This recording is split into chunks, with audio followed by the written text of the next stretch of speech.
नमस्कार साथियों। हम लोग फिजिक्स पढ़ रहे हैं और इसमें हम लोग रेस्ट एंड मोशन वाले सेक्शन में इसमें हम लोग जानेंगे कि रेस्ट क्या होता है।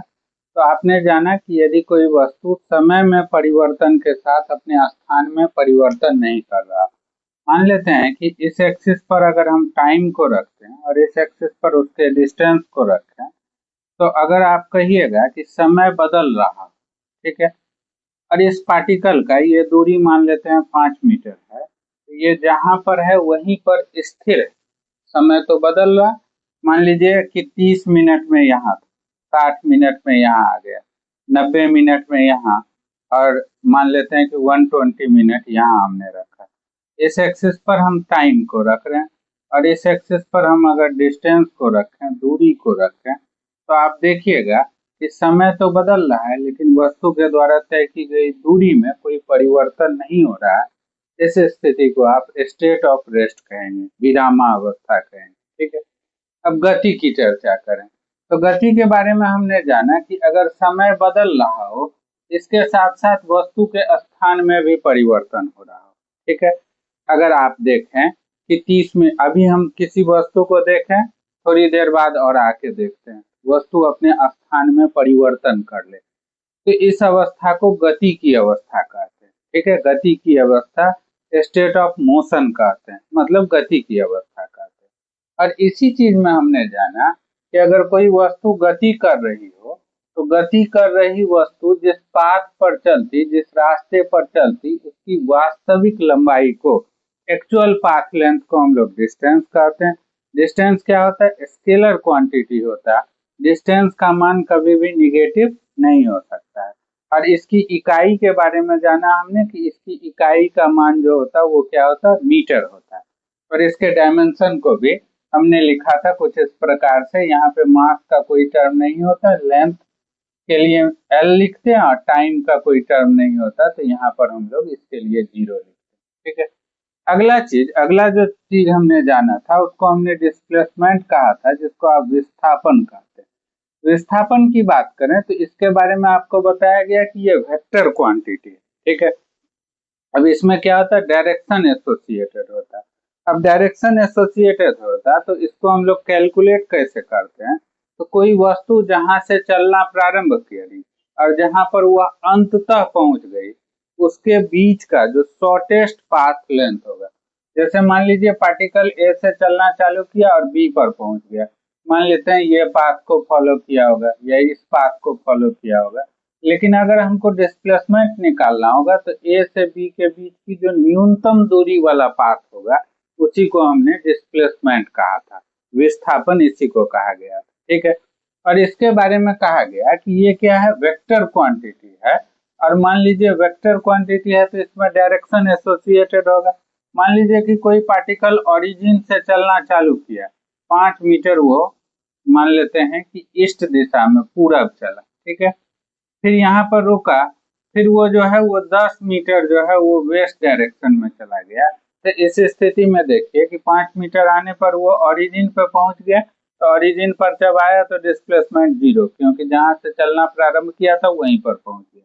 और फिर 5 मीटर इधर आया तो यहाँ पर इस डायरेक्शन में उसका डायरेक्शन क्या हो जाएगा? दूसरा, अपोजिट होगा। जिधर चलना था उसके अपोजिट चला, तो इस स्थिति में डिस्प्लेसमेंट का मान क्या हो जाता है? -5 मीटर। तो आप कह सकते हैं कि डिस्प्लेसमेंट का मान पॉजिटिव भी होता है, निगेटिव भी होता है और 0 भी होता है। 0 तो होता ही है। जैसे आप कहते हैं कि कोई वस्तु अगर किसी सर्कुलर पाथ पर चल रही हो तो ये एक जब पूरा चक्कर लगाती है तो इस स्थिति में इसके डिस्प्लेसमेंट का मान क्या हो जाएगा? 0 होगा। जबकि डिस्टेंस की बात करें तो क्या हो जाएगा? 2πr होगा, क्योंकि इसका जो सरकमफेरेंस होता है वो 2πr होता है।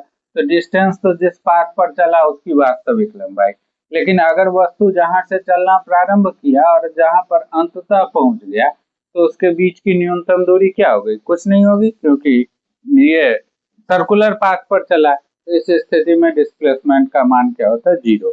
इसके बाद आपने जाना था कि दूरी में जो परिवर्तन की दर होती है उसको हम लोग स्पीड कहते हैं, चाल कहते हैं।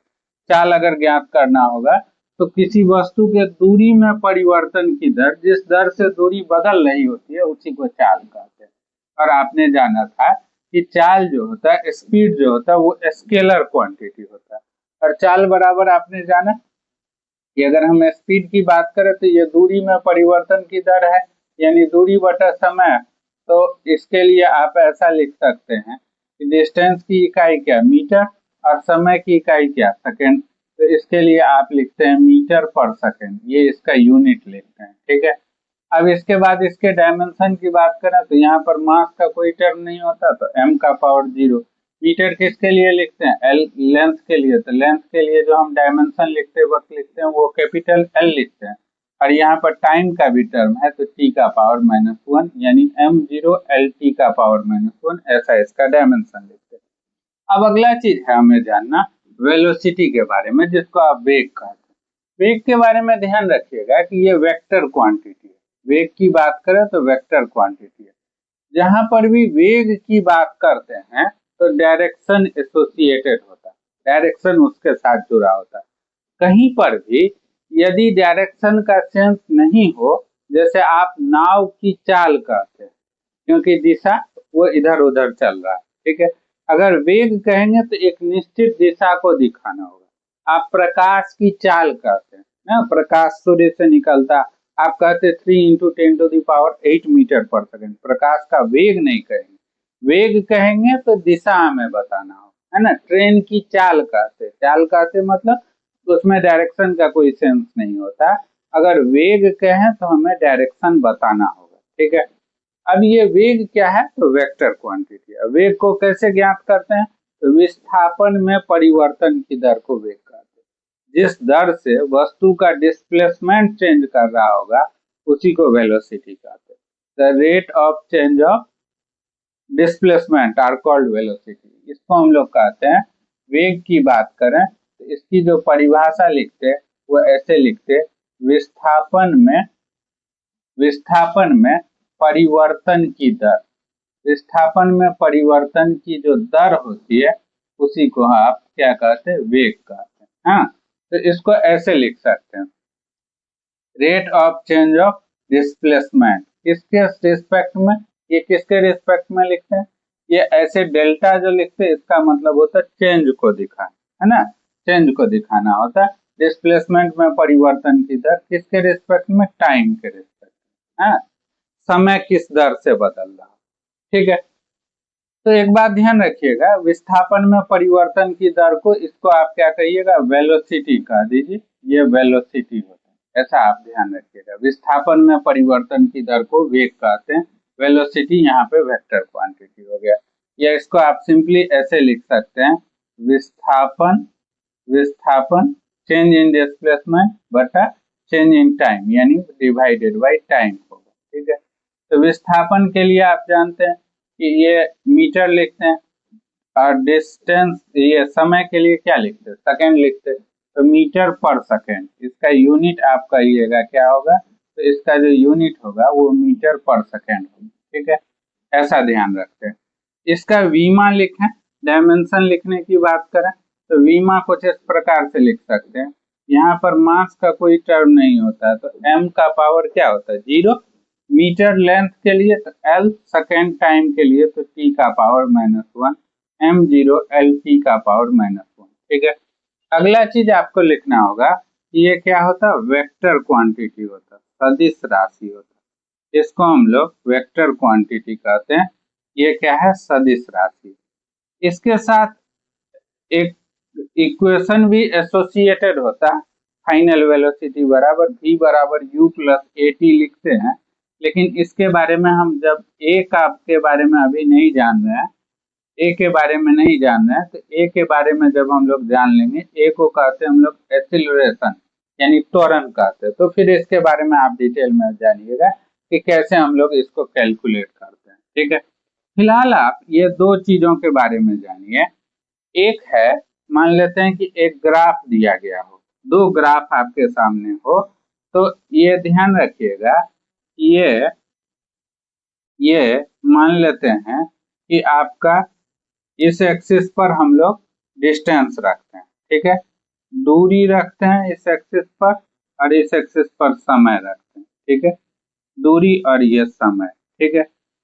तो अगर आपसे कहा गया है कि डिस्टेंस टाइम ग्राफ दिया हुआ, दूरी और समय के बीच कोई ग्राफ दिया हुआ हो, मान लेते हैं कि ऐसे दूरी और समय के बीच रिलेशन दिया गया, ठीक है, दूरी और समय के बीच हमें ऐसे रिलेशन दिया गया है, तो इस ग्राफ से क्या कैलकुलेट किया जा सकता है, तो चाल कैलकुलेट किया जा सकता है। मतलब दूरी समय ग्राफ से चाल का संबंध स्थापित किया जा सकता है। आगे हम लोग ग्राफिकल रिप्रेजेंटेशन जानेंगे। जबकि अगर इससे क्या होगा, इसका संबंध होगा स्पीड से, चाल से, ठीक है। आप जानिएगा कि चाल समय ग्राफ का जो एरिया होता है वो डिस्टेंस को बताता है। ऐसे अगर हम कह दें, ऐसे हम मान लेते हैं कि हमको स्पीड वर्सेस टाइम ग्राफ दिया गया है। मान लेते हैं इस एक्सिस पर हमें चाल दिया गया और इस एक्सिस पर हमें समय दिया गया, ठीक है। अगर हम ऐसा कह देते हैं, ऐसा ग्राफ दिया हुआ है, तो इस ग्राफ का ये जो एरिया होगा, ये जो क्षेत्रफल होगा, हमें वो किस चीज को बता देगा, ये दूरी को बता देगा। चाल मान लेते हैं कि ये 4 मीटर है और ये मान लेते हैं हमारा 3 सेकेंड का समय। तो अगर आपसे कहा जाए कि ये कितना डिस्टेंस ट्रेवल किया है, तो आप कहिएगा कि चाल समय ग्राफ का जो एरिया है वो किसको बताएगा, डिस्टेंस को बताएगा। और अगर ये मान लेते हैं वेलोसिटी दिया गया हो, वेग दिया गया हो, और इधर हमें समय दिया गया हो, तो वेग समय ग्राफ का, वेलोसिटी टाइम ग्राफ का मान लेते हैं ये हमें दिया गया है, ये 4 है और ये मान लेते हैं 5 है, तो ये जो एरिया होगा ये डिस्प्लेसमेंट यानी विस्थापन को बताता है। दो बातें कि चाल समय ग्राफ का जो एरिया है वो किस चीज को बताएगा, ये हमारा जो है वो दूरी को बताएगा। वेलोसिटी टाइम ग्राफ का जो एरिया होगा वो किसको बताएगा, डिस्प्लेसमेंट को। खैर इन चीजों के बारे में आगे चल के हम लोग जानेंगे। अब देखिए, एक बात आपसे कई बार पूछा जाता है कि यदि कोई वस्तु सर्कुलर पाथ पर चल रहा है, ठीक है, अगर कोई वस्तु वृत्ताकार पथ पर चल रही हो, ठीक है, तो इसका जो वेग होगा, मान लेते हैं कि इसके वेग की दिशा अगर पूछी जाए, तो इस पर हम एक स्पर्श रेखा ड्रॉ करते हैं, टेंजेंट ड्रॉ करते हैं, ठीक है। जो स्पर्श रेखा की दिशा हो गई वही वेलोसिटी का डायरेक्शन होता है। तो वेग में क्या एसोसिएटेड है, मैग्नीट्यूड तो है ही, ये वेक्टर क्वांटिटी है, तो इसके साथ मैग्नीट्यूड भी है और इसके साथ डायरेक्शन भी है, इसमें परिमाण भी है और दिशा भी। तो आप जानते हैं कि सर्किल पर जो हम टेंजेंट ड्रॉ करेंगे वो हर पॉइंट पर चेंज करता है। यहाँ पर इधर टेंजेंट होगा, यहाँ पर इधर टेंजेंट होगा। तो कोई वस्तु अगर वृत्ताकार पथ पर चल रही हो, कोई पार्टिकल अगर सर्कुलर पाथ पर चल रहा हो, तो उसके वेग की दिशा हर क्षण बदलती है। एक बात ये, और दूसरा बात कि यदि वस्तु वृत्ताकार पथ पर चल रही है तो उसके वेग की दिशा किस प्रकार होती है, तो उस वृत्ताकार पथ पर जो टेंजेंट ड्रॉ करते हैं, जो स्पर्श रेखा ड्रॉ करते हैं, उसकी जो दिशा होती है वही दिशा जो होती वो वेग की होती, यानी वेलोसिटी की होती। तो खैर इसके बारे में हम लोग जाने। अब इसके बाद जानिए, हम लोग वेग के बाद एक चीज जानना चाहते हैं, उसको कहते हैं हम लोग संवेग, ठीक है। और उसके बाद हम लोग संवेग की बात करें, तो ये संवेग कैसे निकालते हैं, आपसे कई बार पूछा जाता है संवेग क्या होता है। तो द्रव्यमान और वेग के गुणनफल को संवेग कहते हैं, मोमेंटम, जिसको लीनियर मोमेंटम हम कहते हैं, इसको पी से डिनोट करते हैं और ये वेक्टर क्वांटिटी होता है, ऐसे हम लोग इसको दिखाते हैं। आगे चल के कंजर्वेशन ऑफ लीनियर मोमेंटम के बारे में जानते हैं। जैसे आप देखिएगा कि बंदूक से जो हम लोग गोली छोड़ते हैं, तो गोली किधर चलता, आगे की ओर चलता, और बंदूक पे जो झटका लगता है वो पीछे की ओर लगता है। ऐसा इसलिए लगता है क्योंकि संवेग अपने आप को कंजर्व करना चाहता है, ठीक है। ऐसे ही दो वस्तु का आप कॉलिजन कराते, टक्कर कराते हैं, तो दोनों वस्तुओं में टक्कर होने पर दोनों वस्तुएं दो विपरीत दिशा में जाती हैं। जैसे बॉल को आप फर्श पर गिराएं तो टकराने के बाद फिर वो वापस की ऊपर रिबाउंड करता है। ऐसा इसलिए होता है क्योंकि संवेग के कारण, ठीक है।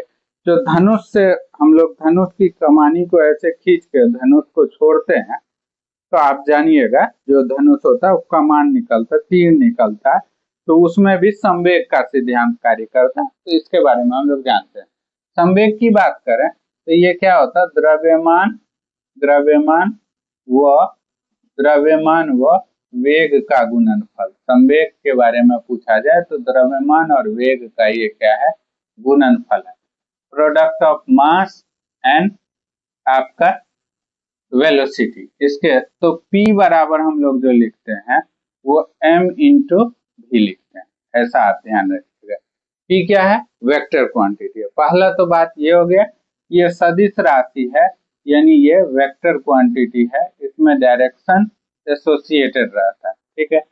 इसलिए अगर कोई वस्तु आगे की ओर चलिए तो इस दिशा के संवेग को पॉजिटिव मानेंगे, तो इधर का जो संवेग हो जाएगा वो निगेटिव हो जाएगा, है ना। संवेग संरक्षण, मान लीजिए ये कोई वस्तु है, ठीक है। अगर ये दो भाग में बटी तो आधा वस्तु अगर इधर चला तो आधा इधर चलेगा, क्योंकि टूटने से पहले इसका जो लीनियर मोमेंटम था वो जीरो था, तो टूटने के बाद भी जीरो होना चाहिए। इधर वाला क्या हो जाएगा, पॉजिटिव अगर मान लेंगे तो इधर वाला हमारा क्या हो जाएगा, निगेटिव। इस तरह से हम लोग निकालते हैं। यहाँ पे फिलहाल हम लोग ध्यान है तो इसकी इकाई की बात कर लेते हैं, यूनिट की बात करें संवेग की इकाई की, तो द्रव्यमान के लिए आप क्या लिखते हैं, केजी, मास के लिए केजी लिखते हैं, और वेग के लिए आप क्या कहिएगा, मीटर पर सेकंड लिखेंगे, तो केजी मीटर पर सेकंड। इसके डायमेंशन की बात करें, अगर वीमा की बात करें तो मास के लिए आप क्या लिखिएगा, कैपिटल एम, मीटर लेंथ है तो एल, और सेकेंड टाइम है तो टी का पावर -1, यानी एम एल टी का पावर -1 इसका डायमेंशन, ठीक है। अब इसके बाद अगर आपसे कहा जाए कि कोई पार्टिकल है, इसका मास मान लीजिए 2 केजी दिया गया है, और कहे ये 4 मीटर पर सेकंड के, मान लेते हैं 4 मीटर पर सेकंड के वेलोसिटी से चल रहा है, 4 मीटर पर सेकंड के वेग से चल रहा है, तो इसके मोमेंटम का मान कैलकुलेट करिए, तो आप ऐसे P बराबर क्या जानते हैं, m इंटू भी, मास इंटू वेलोसिटी। तो इसका मास कितना होगा, ये हो जाएगा आपका 2 हो गया, 2 केजी SI यूनिट में, इंटू 4, तो यहाँ पर क्या करिएगा, 8 हो जाएगा। और लीनियर मोमेंटम का यूनिट क्या हो जाएगा, तो ये आप कहिएगा केजी मीटर पर सेकंड, ऐसे हम लोग इसको कैलकुलेट करते हैं। आगे चल के हम लोग लीनियर मोमेंटम और काइनेटिक एनर्जी के बीच के रिलेशन को पढ़ेंगे, क्योंकि आप जानते हैं कि कोई वस्तु अगर गति की अवस्था में होती है तो उसके पास एक चीज होता है, उसको कहते हैं गतिज ऊर्जा, ठीक है। कोई वस्तु अगर गति की अवस्था में होती है तो उसके पास क्या होता है, गतिज ऊर्जा भी होता है, और उसके पास संवेग भी हो सकता है। अगर दिशा भी है, मतलब मास भी है और वेलोसिटी भी है, तो उसके पास लीनियर मोमेंटम भी होगा और उसके पास गतिज ऊर्जा भी होगा। गतिज ऊर्जा यानी काइनेटिक एनर्जी कैसे निकालते हैं, तो ½ mv², ऐसा करते हैं, ठीक है। तो इसके बारे में हम लोग जानेंगे। संवेग के बाद हम लोग को जानना त्वरण के बारे में, ठीक है, जिसको आप कहते हैं एक्सेलरेशन। त्वरण की बात करें तो इसको हम लोग कहते हैं कि वेग में परिवर्तन की दर को त्वरण कहते हैं।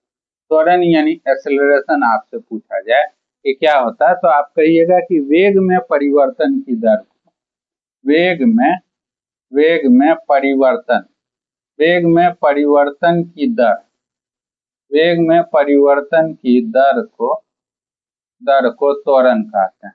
वेग में परिवर्तन की दर को हम लोग एक्सेलरेशन यानी त्वरण कहते हैं। वेग में परिवर्तन की दर को त्वरण कहते हैं, ठीक है, ध्यान रखिएगा।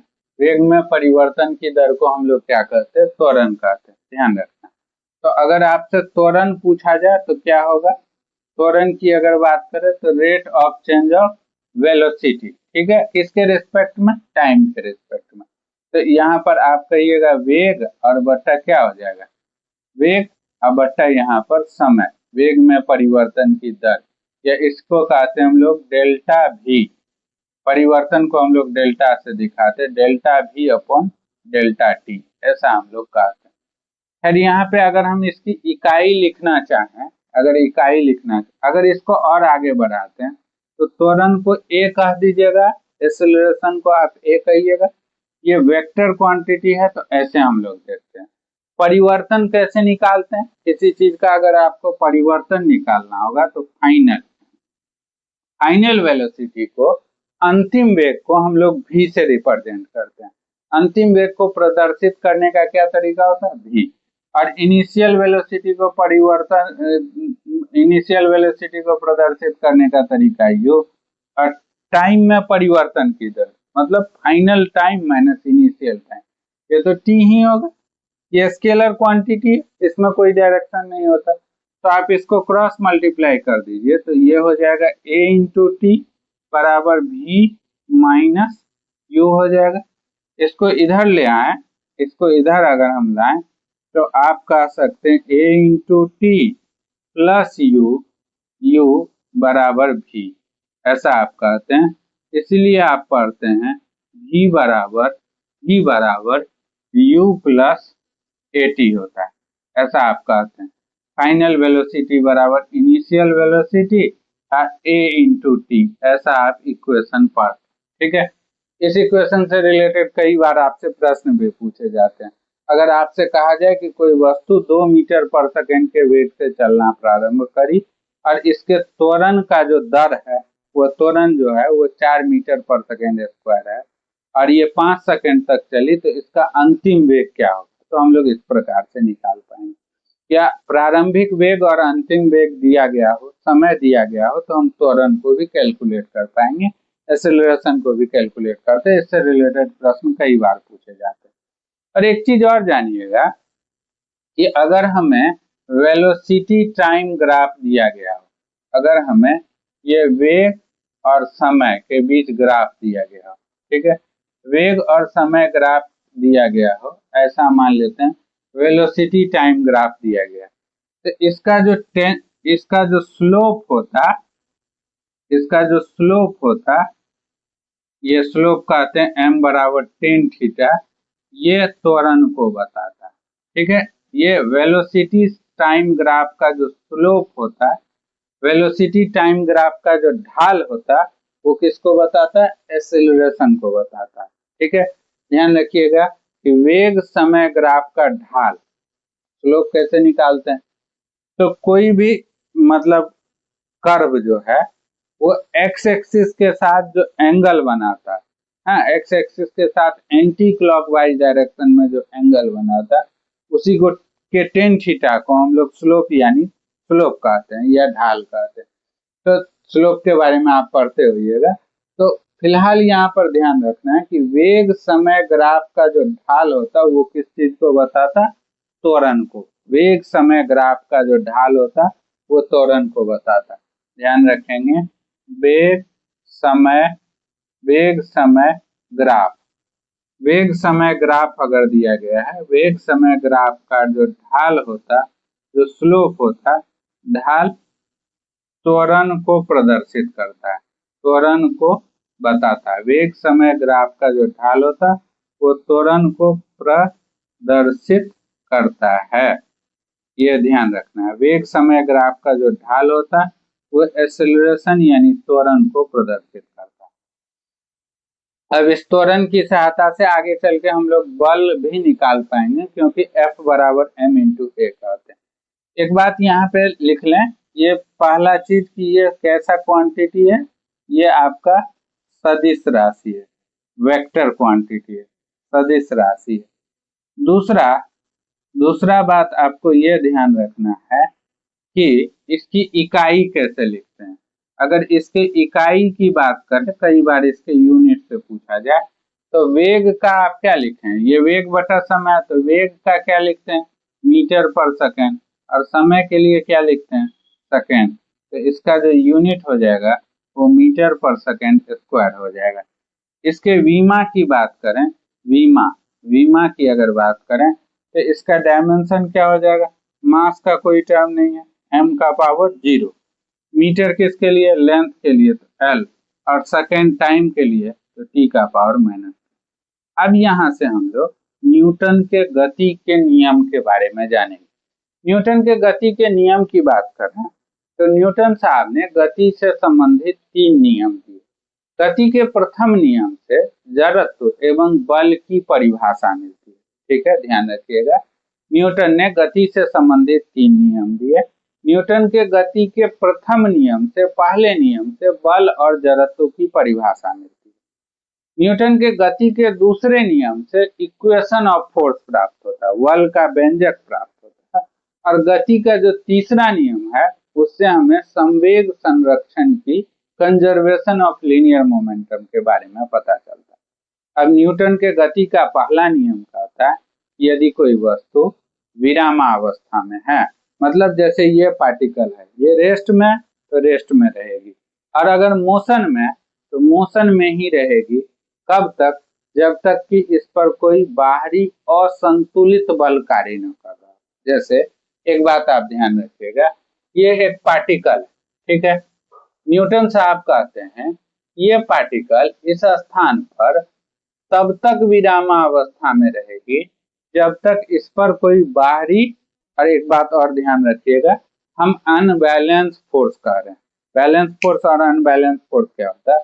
जैसे मान लीजिए कि ये कोई वस्तु है, मान लेते हैं ये मार्कर है, इसको अगर हम दोनों साइड से बल लगाएं तो अगर आप सिंपली ये पढ़ें कि यदि कोई वस्तु विरामावस्था में है तो विरामावस्था में रहेगी, गति की अवस्था में है तो गति की अवस्था में रहेगी। कब तक? जब तक कि उस पर कोई बाहरी बल न कार्य करे। तो अगर हम ऐसा बल लगा रहे हैं दोनों साइड से समान बल, लेकिन ये तो चल नहीं रहा, तो इस स्थिति में फोर्स बैलेंस है। बैलेंस कहने का मतलब कि इधर भी अगर आप 10 न्यूटन का बल लगाएं और इधर भी 10 न्यूटन का बल लगाएंगे तो एक्सटर्नल फोर्स तो एक्ट कर रहा है, लेकिन पार्टिकल अपनी स्थिति को बनाए रखेगा। इसलिए बनाए रखेगा क्योंकि यहाँ पर बैलेंस फोर्स एक्ट कर रहा है। जैसे यदि कोई पार्टिकल, मान लेते हैं कि ये कोई बॉक्स है, ये किसी सतह पर, मान लीजिए टेबल पर हमने किसी चीज को रख दिया, तो इस वस्तु पर नीचे की ओर एक फोर्स एक्ट करता है, इसको कहते हैं mg। mg के एक्ट करता है, धरती किसी वस्तु को अपनी ओर एक बल लगाकर खींचती है, गुरुत्वीय बल कहते हैं, धरती के द्वारा किसी वस्तु पर लगाया गया बल। और यह सतह, इस पर एक फोर्स एक्ट करता है, इसको कहते हैं नॉर्मल फोर्स है, अविलंब बल कहते हैं, नॉर्मल फोर्स। इस स्थिति में यदि mg का मान नॉर्मल के मान के बराबर है तो पार्टिकल बैलेंस है। इस स्थिति में वस्तु के अवस्था में, वस्तु की स्थिति में कोई परिवर्तन नहीं, लेकिन यही ऐसे वो सतह पर आप रख देते हैं, ठीक है, ऐसे सतह पर रख देते हैं और पार्टिकल कुछ इस प्रकार से रखा हुआ है, मान लेते हैं वस्तु ऐसा है, इस प्रकार से रखा हुआ, तो ऐसे मान लेते हैं कि इस पर mg इधर कार्य करता है और नॉर्मल फोर्स मान लीजिए इधर एक्ट कर रहा हो, ऐसे मान लेते हैं नॉर्मल एक्ट कर रहा है। यहाँ पे देखिएगा कि ये अनबैलेंस हो गया, यहाँ पर देखिएगा कि इसका दो कंपोनेंट हो जाता है, ये ग्रेविटेशनल फोर्स का, मान लेते हैं mg ऐसे एक्ट कर रहा है तो इसका दो कंपोनेंट आप जानिएगा ये हो जाता है, एक हो जाता है इसके साथ mg cos थीटा, इधर हो जाता है mg cos थीटा, इधर जो होता है वो mg sin थीटा होता है। तो नॉर्मल और अविलंब फोर्स एक दूसरे के बैलेंस नहीं हो पाता, अगर असंतुलित हो जाता तो वस्तु इस सतह से नीचे गिर जाती है। तो इस स्थिति में असंतुलित बल कार्य कर रहा होता है, इसलिए वस्तु अपनी स्थिति में परिवर्तन करता है। और यहाँ से बल के साथ साथ हमें एक चीज की और परिभाषा मिलती है जिसको आप कहते हैं जड़त्व, यानी इनर्शिया कहते हैं। जड़त्व क्या होता है? इनर्शिया मतलब वस्तु को अपने आरंभिक अवस्था को, कोई वस्तु अपनी आरंभिक अवस्था के बनाए रखने का जो गुण होता है किसी वस्तु का, उसी को हम लोग स्टेट ऑफ इनर्शिया यानी जड़त्व का गुण कहते हैं। जैसे कोई वस्तु अगर विरामावस्था में तो वो विरामावस्था में रहना चाहती, और गति की अवस्था में तो गति की अवस्था में रहना चाहती, तो वस्तु के इस प्रॉपर्टी को ही हम इनर्शिया कहते हैं। तो हम आगे चल के न्यूटन के गति के तीनों नियम और इसके अनुप्रयोग के बारे में, इनर्शिया के बारे में और संवेग संरक्षण के सिद्धांत के बारे में जानेंगे।